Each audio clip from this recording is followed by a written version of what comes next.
Hey guys, welcome back to my channel Binsal biology. आज का जो वीडियो इसमें हम साइनैप्स के बारे में देखने वाले हैं। So let's get start with the lecture guys. अगर हम साइनैप्स देखें तो साइनैप्स क्या होता है? साइनैप्स एक ऐसी जगह होती है जहां पर दो न्यूरॉन्स के बीच में कनेक्शन बन रहा होता है, कॉन्टैक्ट बन रहा होता है।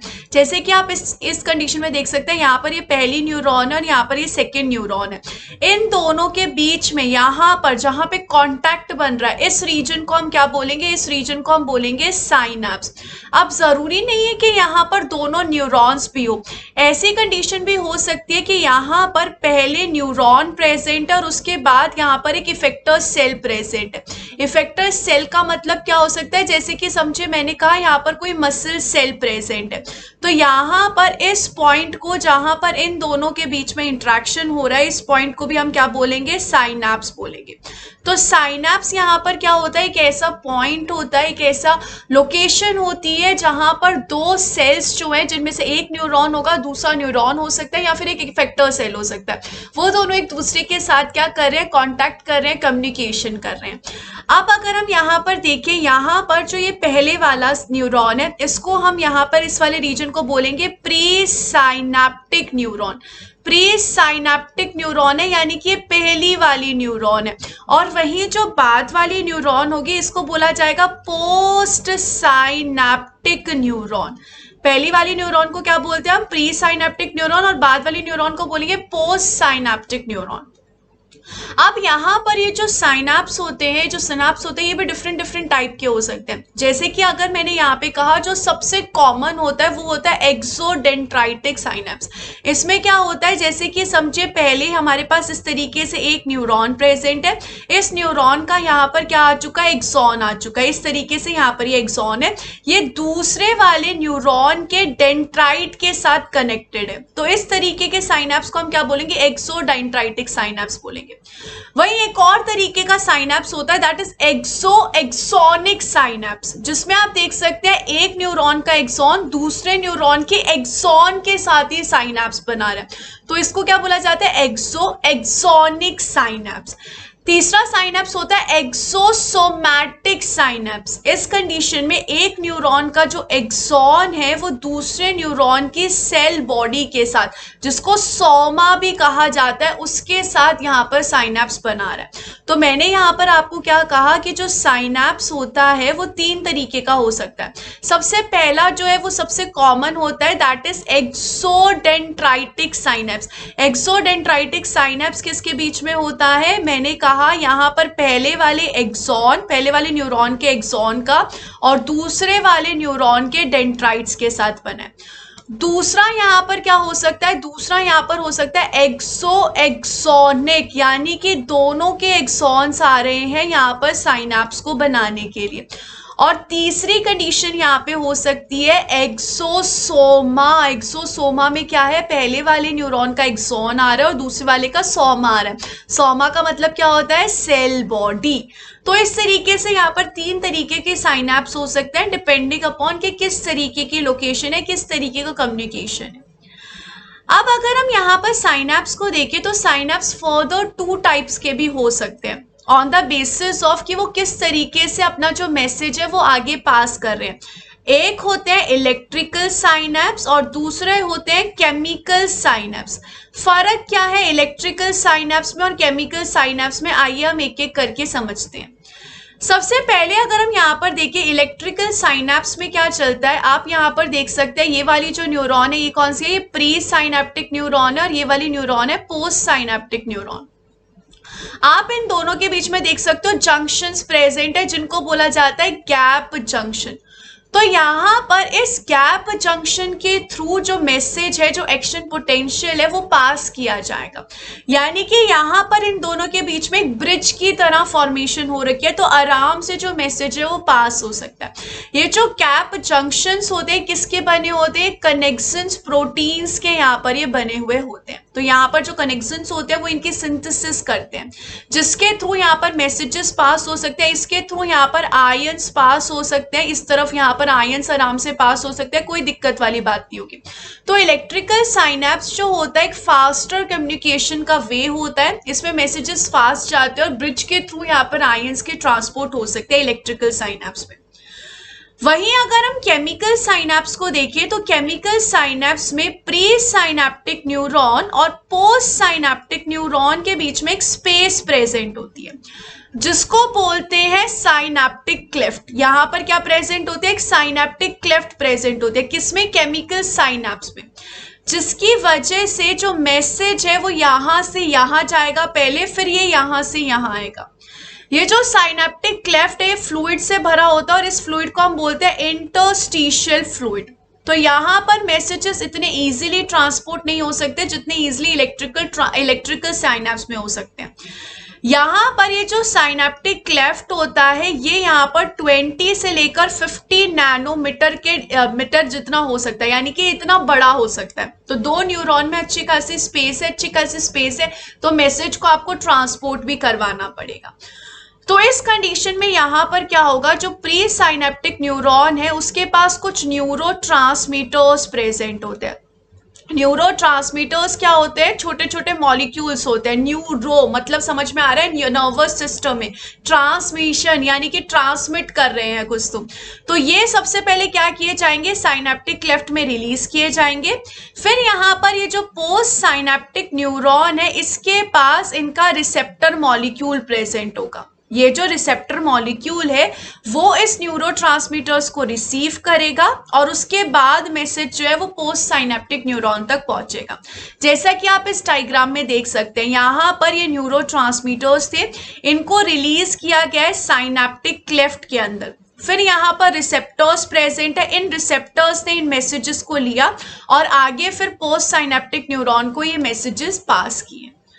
तो इस तरीके से यहाँ पर ये केमिकल साइनैप्स चलता है, लेकिन ये वाला जो मैसेज होता है ये स्लो होता है और यहाँ पर एक साइनैप्टिक डिले भी देखा जाता है। यहाँ पर साइनैप्टिक क्लेफ्ट की वजह से एक साइनैप्टिक डिले देखा जाता है, यानी कि मैसेज जाने में थोड़ा सा डिले हो गया। हो जाता है ना कि हमारा अमेजोन के पार्सल एक दिन डिले हो जाता है, कभी कभी तो चुटकियों में आ जाता है, कभी कभी एक दिन डिले हो जाता है। ऐसे यहाँ पर साइनैप्टिक डिले हुआ है जो कि कितने टाइम का होता है, जो कि 0.5 मिली सेकेंड का होता है।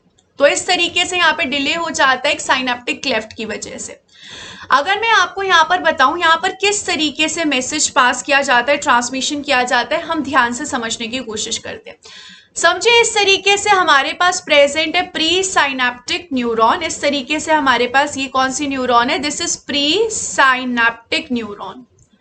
प्री साइनैप्टिक न्यूरॉन मतलब ऐसी न्यूरॉन जो कि न्यूरोट्रांसमीटर्स को रिलीज करेगी। और दूसरी तरफ यहाँ पर प्रेजेंट है पोस्ट साइनैप्टिक न्यूरॉन, यानी कि ऐसी न्यूरॉन जिसके पास रिसेप्टर्स प्रेजेंट होंगे जो मैसेज को रिसीव करेगी, यानी कि इसका काम होगा कि जो यहाँ से मैसेज आ रहे हैं उसको रिसीव करे। अब देखिए कहानी की शुरुआत कैसे होती है। यहाँ से पीछे से सबसे पहले एक नर्व इम्पल्स आ रहा होता है। नर्व इम्पल्स यानी कि पीछे से यहाँ पे क्या आ रहा है, एक्शन पोटेंशियल जनरेट होते हुए आ रहा है पीछे से।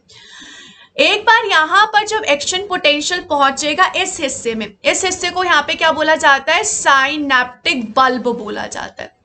यहाँ पर जब मैसेज एक बार साइनैप्टिक बल्ब में पहुंचेगा तो यहाँ पर voltage gated calcium channel open होंगे। यहाँ पर सेकेंड स्टेज क्या हुआ कि voltage gated calcium channel open हुए। वोल्टेज गेटेड यानी कि जो वोल्टेज के चेंज होने से ओपन हो जाएंगे, कैल्शियम चैनल यानी कि कैल्शियम का ट्रांसपोर्ट करेंगे। अब अगर हम न्यूरॉन्स के बाहर देखें तो कैल्शियम का अमाउंट ज्यादा है और न्यूरॉन के अंदर देखिए तो कैल्शियम का अमाउंट कम है। तो ऑब्वियस सी बात है कैल्शियम कहाँ से आएगा, बाहर से अंदर कैल्शियम फट फट फट करके बाहर से कैल्शियम ट्रांसपोर्ट होगा। अब यहाँ पर ये जो अंदर है यानी कि ये साइनैप्टिक बल्ब है, इसके अंदर यहाँ पर कुछ वेसिकल्स प्रेजेंट होती है। इस तरीके से यहाँ पर बनी होती है साइनैप्टिक वेसिकल। साइनैप्टिक वेसिकल ने न्यूरोट्रांसमीटर्स को स्टोर करके रखा। इसके अंदर बहुत सारे आपके न्यूरोट्रांसमीटर्स पड़े हुए। इस तरीके से बहुत सारे न्यूरोट्रांसमीटर्स हैं जो कि बेचारे इंतजार कर रहे हैं कि कब उनको रिलीज किया जाएगा। ये अंदर बेचारे इंतजार कर रहे हैं। तो यहाँ पर क्या होगा, यहाँ पर जब कैल्शियम आता है तो इन कैल्शियम के अंदर आने की वजह से एक रिस्पॉन्स जनरेट होगा। यहाँ पर एक रिस्पॉन्स जनरेट होगा जिसकी वजह से ये जो वेसिकल्स है ये यहाँ पर आके फ्यूज हो जाएगी प्लाज्मा मेम्ब्रेन से। यानी कि यहाँ पर थर्ड स्टेज क्या हुआ, थर्ड स्टेप यहाँ पर ये हुआ कि due to calcium vesicles fuse with plasma membrane. किसके प्लाज्मा मेम्ब्रेन से फ्यूज हुए, नर्वस सिस्टम के न्यूरॉन्स के प्लाज्मा मेम्ब्रेन से फ्यूज हुए। इसकी वजह से जो न्यूरोट्रांसमीटर्स थे अब वो कहाँ पे आ जाएंगे, वो यहाँ पर साइनेप्टिक क्लेफ्ट में आ जाएंगे, यानी कि वो आ चुके हैं बाहर, अब वो आजाद है। अब अगर वो साइनेप्टिक क्लेफ्ट में आ चुके हैं तो वो ऑब्वियस सी बात है पोस्ट साइनेप्टिक न्यूरॉन से भी इंटरेक्ट कर सकते हैं। अब यहाँ पर पोस्ट साइनेप्टिक न्यूरॉन्स के पास क्या प्रेजेंट होगा, इनके लिए यहाँ पर प्रेजेंट होगा रिसेप्टर्स, यहाँ पर प्रेजेंट होंगे रिसेप्टर्स। जैसे ही यहाँ पर ये न्यूरोट्रांसमीटर्स आके बाइंड करेंगे वैसे ही इन रिसेप्टर्स का डोर ओपन हो जाएगा। रिसेप्टर्स के डोर ओपन होने की वजह से यहाँ पर समझो मैंने कहा कि सोडियम इस पोस्ट साइनेप्टिक न्यूरॉन के अंदर फटाफट फटाफट फटाफट आ गया। अगर यहाँ पर सोडियम अंदर आ गया इसकी वजह से अब इसमें क्या होगा, इसमें अब एक्शन पोटेंशियल जनरेट होगा। इसमें क्या हो जाएगा, एक्शन पोटेंशियल जनरेट हो जाएगा। तो इस तरीके से पहली न्यूरॉन से दूसरे न्यूरॉन में मैसेज जाता है केमिकल साइनेप्स के थ्रू। यहाँ पर अब जो है नर्व इम्पल्स जनरेट हो जाएगा। ये रिसेप्टर जो एक मॉलिक्यूल के बाइंड होने की वजह से ओपन हुआ, इसलिए हम इसको क्या बोल सकते हैं, इसलिए हम इसको बोल सकते हैं लाइगेंड गेटेड चैनल। क्योंकि कब ओपन हुआ, जब यहाँ पर एक लाइगेंड आके बाइंड हुआ। तो इस तरीके से यहाँ पर मैसेज ट्रांसपोर्ट होता है, पर जरूरी नहीं है कि हमेशा यहाँ पर सोडियम ही अंदर है। अगर हम यहाँ पर ध्यान से देखें तो यहाँ पर ये जो पोस्ट साइनेप्टिक न्यूरॉन है ये दो तरीके से हो सकती है। जो पोस्ट साइनेप्टिक न्यूरॉन है उसमें हो सकता है कि एक्साइटेटरी मैसेज आए और वो एक्साइटेशन शो करे, या फिर वो इनहिबिशन शो करे, या फिर वो क्या शो करे, इनहिबिशन। फॉर एग्जाम्पल समझो आपका AIR2 आ गया किसी एग्जाम में, तो कुछ ऐसे होंगे जो एक्साइटेड हो जाएंगे, यार यस हमारा AIR2 आ गया, लेकिन कुछ यहाँ पे ये हो जाएंगे यार AIR1 नहीं आया, तो वो कैसे हुए, वो उदास हो गए, उन्होंने बोला यार AIR1 नहीं आया। तो इस तरीके से रिस्पॉन्ड करने के दो तरीके हैं। पोस्ट साइनेप्टिक न्यूरॉन एक्साइटेड भी हो सकती है और इनहिबिट भी हो सकती है। अगर वो एक्साइटेड होगी तो यहाँ पर सोडियम अंदर आएगा, सोडियम अंदर आएगा तो यहाँ पर क्या होगा, नर्व इम्पल्स जनरेट होगा पोस्ट साइनेप्टिक न्यूरॉन में। वहीं अगर इनहिबिशन होगा तो इनहिबिशन में या तो पोटेशियम चैनल ओपन होंगे, अगर पोटेशियम चैनल ओपन हुए तो पोटेशियम न्यूरॉन के अंदर से बाहर जाएंगे, पॉजिटिविटी बाहर जा रही है, यानी कि क्या होगा, हाइपर पोलराइजेशन होगा। हाइपर पोलराइजेशन का मतलब क्या है कि अंदर और नेगेटिविटी बढ़ रही है। या फिर यहाँ पर क्या होगा, क्लोराइड चैनल ओपन होंगे। अगर क्लोराइड चैनल ओपन होंगे तो क्लोराइड अंदर आएगा, इस कंडीशन में भी हाइपर पोलराइजेशन होगी। क्लोराइड अंदर क्यों आता है, क्योंकि क्लोराइड की कॉन्सेंट्रेशन बाहर ज्यादा है, तो बाहर से अंदर क्लोराइड आएगा। पोटेशियम बाहर क्यों जाता है, क्योंकि सेल के अंदर पोटेशियम का अमाउंट ज्यादा है।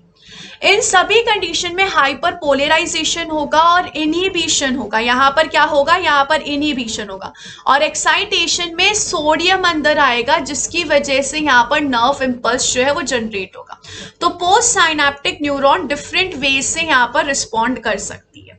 तो इसी चीज को हम बोलते हैं, अगर यहाँ पर पहली चीज हुई यानी कि एक्साइटेटरी चीज देखी गई तो इसको हम बोलते हैं EPSP।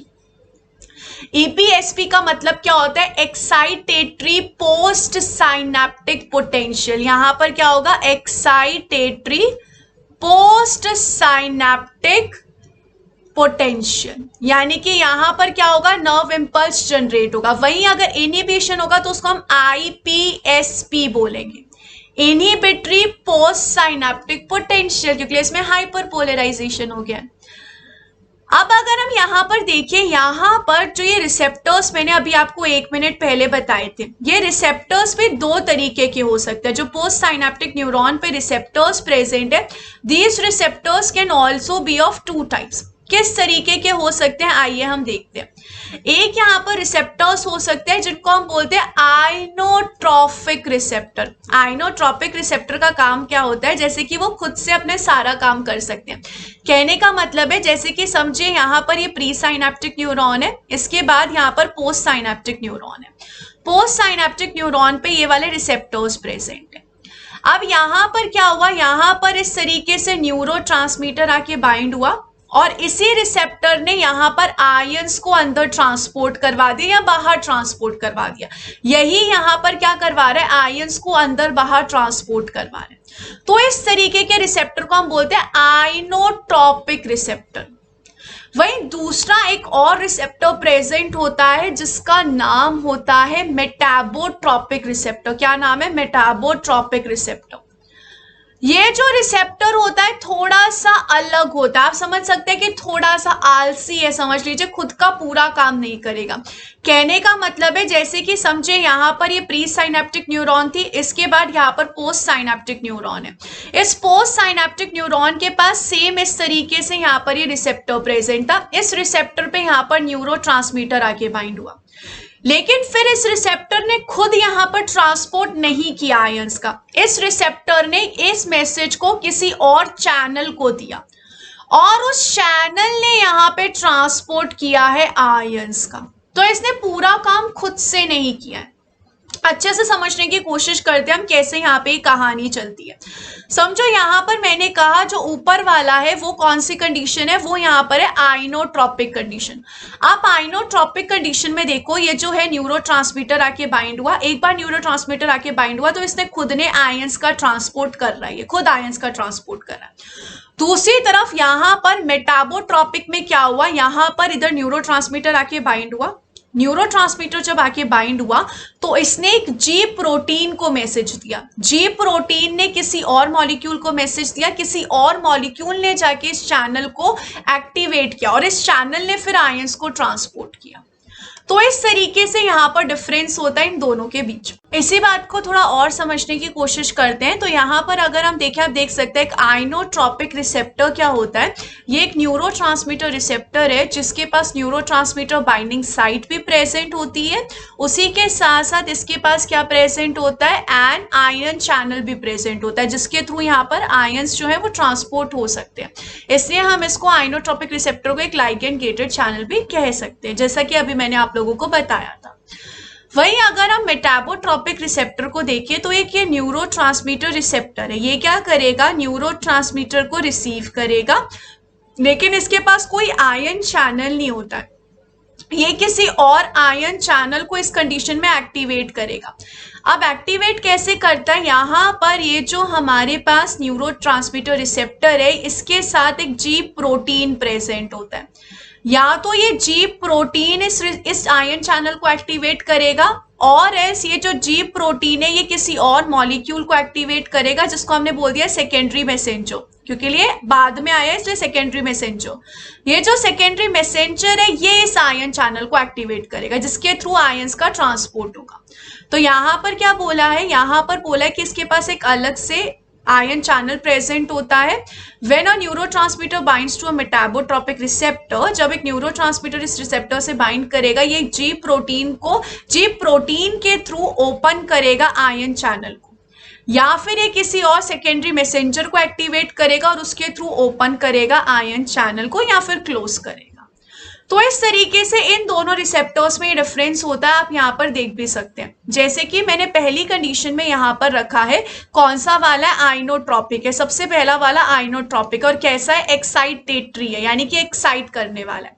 तो यहाँ पर क्या हुआ, इस पे अगर हम यहाँ पर देखें, इस पे यहाँ पर इस तरीके से न्यूरोट्रांसमीटर आके बाइंड हुआ। एक बार न्यूरोट्रांसमीटर आके बाइंड होने लगा तो यहाँ पर ट्रांसपोर्ट शुरू हो गया। समझो यहाँ पर सोडियम का ट्रांसपोर्ट हो गया और अंदर सोडियम आने लग गया।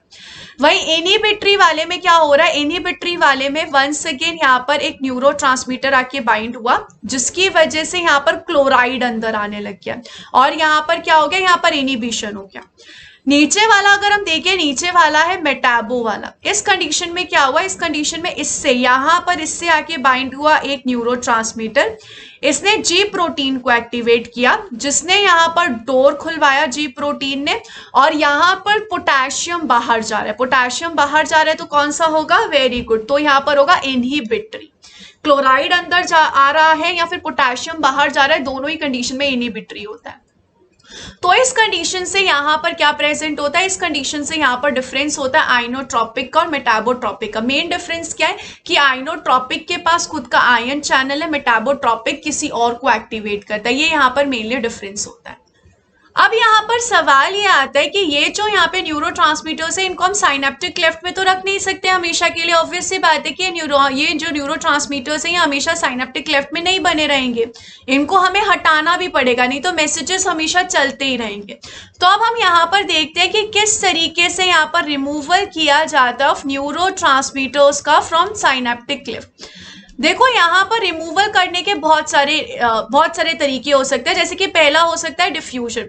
डिफ्यूजन का मतलब है कि यहाँ से जो न्यूरोट्रांसमीटर है वो खुद ही डिफ्यूज हो गया, वो खुद ही यहाँ से दूर दूर चला गया। अगर वो खुद ही यहाँ से डिफ्यूज होकर दूर दूर चला गया तो वो रिसेप्टर से बाइंड ही नहीं हो पाएगा। तो पहली कंडीशन है कि यहाँ से वो खुद ही दूर हो गया, डिफ्यूज हो गया, मूव कर गया। दूसरा यहाँ पर तरीका होता है कि इसका एंजाइमेटिक डिग्रेडेशन कर दो। एंजाइमेटिक डिग्रेडेशन अगर न्यूरोट्रांसमीटर का कर देंगे तो किस तरीके से यहाँ पर वो मैसेज ट्रांसपोर्ट करेगा। जैसे कि यहाँ पर एक एंजाइम होता है acetyl choline esterase. Acetyl choline esterase जो है वो एसिटाइल कोलिन को तोड़ देगा। एसिटाइल कोलिन एक न्यूरोट्रांसमीटर होता है, इसको किस में तोड़ देगा, एसिटाइल प्लस कोलिन में तोड़ देगा। अब यहाँ पर ये कैसे काम करेगा, ऑब्वियसली बात है नहीं कर पाएगा, आपने उसका स्ट्रक्चर ही तोड़ दिया। इसके बाद तीसरा तरीका होता है अपटेक बाय सेल, यानी कि जिस सेल ने इसको रिलीज किया था उसी सेल ने इस न्यूरोट्रांसमीटर को वापस बुला लिया, उसको बोला भाई तू वापस आ जा। उसको क्या किया, एक्टिवली यानी कि एनर्जी को यूज करके यहाँ पर वापस से उसको ले लिया। तो इस तरीके से यहाँ पर डिफरेंट तरीके से रिमूवल कर सकते हैं हम न्यूरोट्रांसमीटर्स का। रिमूवल करना बहुत ज्यादा जरूरी है, हम उस स्ट्रक्चर को रहने नहीं दे सकते साइनेप्टिक क्लेफ्ट में। अगर वो वहां पे रह गया तो हमारा जो पूरा ट्रांसमिशन है उसमें प्रॉब्लम आ जाएगी आगे। अब अगर हम यहाँ पर न्यूरोट्रांसमीटर्स पे फोकस करें तो न्यूरोट्रांसमीटर्स डिफरेंट टाइप के होते हैं। जैसे कि अगर हमने यहाँ पे सबसे पहले न्यूरोट्रांसमीटर्स देखे तो स्मॉल मॉलिक्यूल न्यूरोट्रांसमीटर देख सकते हैं, यानी कि जो काफी स्मॉल मॉलिक्यूल है लेकिन न्यूरोट्रांसमीटर के तौर पे एक्ट कर रहे हैं। जैसे कि यहाँ पर एक होता है एसिटाइल कोलिन।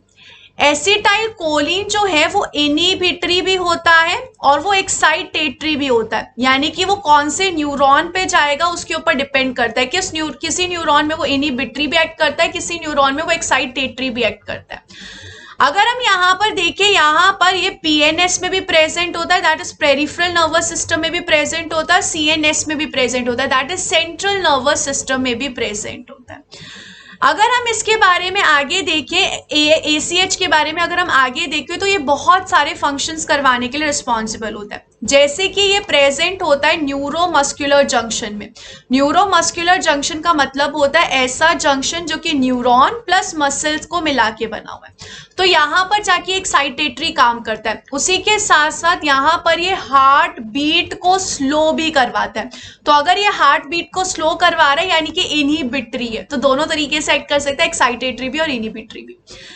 इसके अलावा अगर हम यहाँ पर देखें तो कुछ अमाइनो एसिड्स भी होते हैं जो कि एक्ट करते हैं एज अ न्यूरोट्रांसमीटर, जिनमें से दो अमाइनो एसिड्स अगर हम देखें तो एक होता है ग्लूटामेट और एक होता है एस्पार्टेट।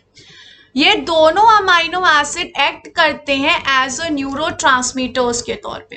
अगर हम यहाँ पर देखें, यहाँ पर ये जो दोनों न्यूरोट्रांसमीटर्स होते हैं ये एक्साइटेटरी न्यूरोट्रांसमीटर है, यानी कि आगे जाके नर्वस न्यूरॉन्स को नर्व इम्पल्स देंगे, उनको एक्टिवेट करेंगे। इसके अलावा यहाँ पर कुछ अमाइनो एसिड्स इनहिबिटरी भी होते हैं, जैसे कि ग्लाइसिन और गाबा। ग्लाइसिन और गाबा दोनों के दोनों यहाँ पर इनहिबिटरी होते हैं, यानी कि ये क्या करवाएंगे, इनहिबिशन करवाएंगे। किस तरीके से इनहिबिशन करवाते हैं, ये दोनों क्लोराइड का ट्रांसपोर्ट करवा देते हैं इनसाइड द सेल। अगर क्लोराइड अंदर आएगा सेल में तो ऑब्वियसली बात है हाइपर पोलराइजेशन होगा, जिसकी वजह से यहाँ पर जो नर्व इम्पल्स है वो नहीं आएगा। तो इन ड्रग्स में भी इनको यूज किया जाता है, दैट इज एंटी एंजाइटी जो ड्रग्स होती हैं उनका इम्पैक्ट इस पे दिखता है। जो एंटी एंजाइटी ड्रग्स होती है ना वो इन्हीं के फंक्शन को और कर देती है। यहाँ पर क्या कर देगी, एनहेंस कर देती है गाबा का फंक्शन। तो एंटी एंजाइटी ड्रग्स भी इनके ऊपर इम्पैक्ट कॉज करती है। अगर हम आगे देखें तो उसके अलावा कुछ ऐसे बायोजेनिक अमाइंस होते हैं जो कि एक्ट करते हैं as a neurotransmitter. Biogenic amines का मतलब क्या होता है, जैसे कि अगर मेरे पास एक अमाइनो एसिड प्रेजेंट है, इस तरीके से मेरे पास एक अमाइनो एसिड प्रेजेंट होता है। इस अमाइनो एसिड से अगर मैंने इस कार्बोक्सिलिक ग्रुप को रिमूव कर दिया तो इसके पास कार्बोक्सिलिक ग्रुप नहीं रहा, तो सिर्फ अमाइनो ग्रुप रहा है, तो फिर अब हम इसको क्या बोलेंगे, बायोजेनिक अमाइंस बोलेंगे। अब यहाँ पर कौन आते हैं, यहाँ पर बहुत सारे आते हैं, जैसे कि नॉर एपिनेफ्रिन, एपिनेफ्रिन, उसके अलावा यहाँ पर आएंगे एपिनेफ्रिन, इसके अलावा आता है सेरोटोनिन, सेरोटोनिन या फिर डोपामाइन।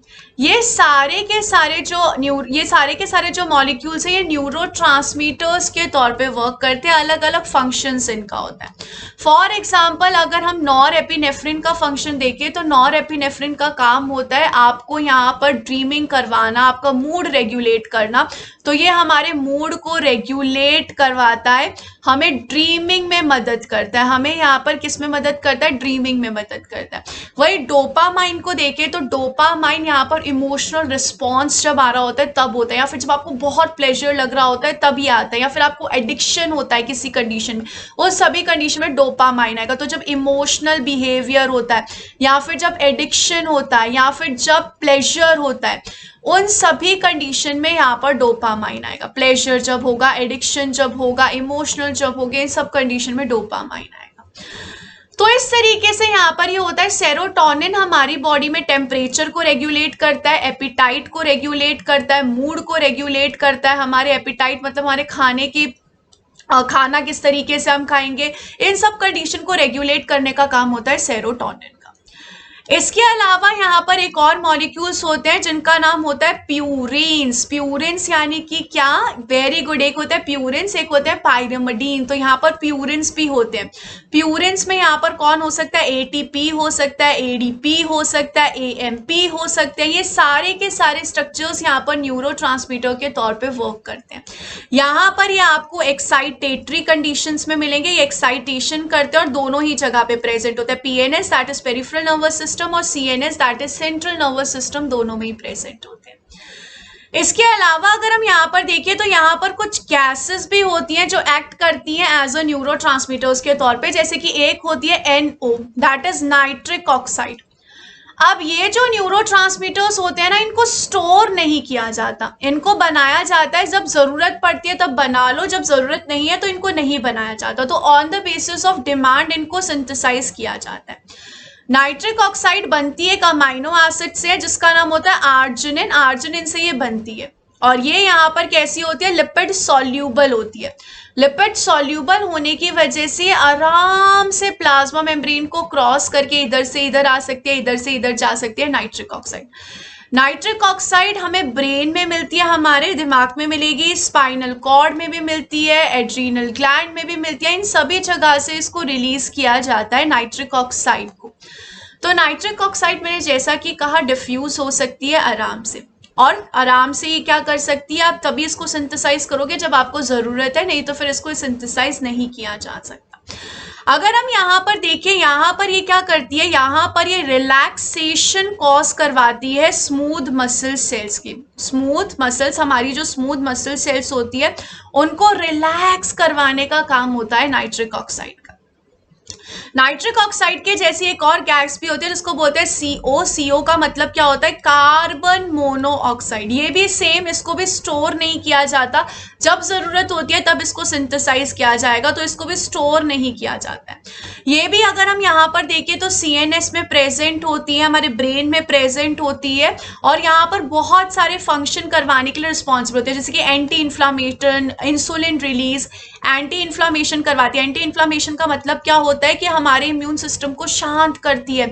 इंसुलिन का जब रिलीज करवाना होता है तब भी इसका रोल आता है। अगर हम देखें थर्मो रेगुलेशन करवाने में भी इसका रोल आता है, यानी कि हमारे टेम्परेचर को रेगुलेट करने में भी इसका रोल आता है। मेमोरी में भी इसका रोल है, सेंस ऑफ स्मेल में भी इसका रोल आता है, यानी कि बहुत सारी जगह है जहां पे हम कार्बन मोनोऑक्साइड को यूज करते हैं। ये भी एक गैस होती है। इसके अलावा न्यूरोपेप्टाइड्स भी होते हैं जो कि न्यूरोट्रांसमीटर्स के तौर पे वर्क करते हैं। न्यूरोपेप्टाइड्स का मतलब क्या होता है, कुछ अमाइनो एसिड्स इस तरीके से जुड़ के एक पेप्टाइड स्ट्रक्चर बना लेते हैं। तो ये सारे क्या होते हैं, बहुत सारे अमाइनो एसिड्स मिलकर एक पेप्टाइड बना लेते हैं जिसको न्यूरोपेप्टाइड कहते हैं। इसमें कितने अमाइनो एसिड्स हो सकते हैं, 3 से लेकर 40 अमाइनो एसिड साथ में आएंगे और एक न्यूरोपेप्टाइड बनाएंगे। इनके कुछ एग्जाम्पल होते हैं, जैसे कि एक होता है सब्सटेंस पी।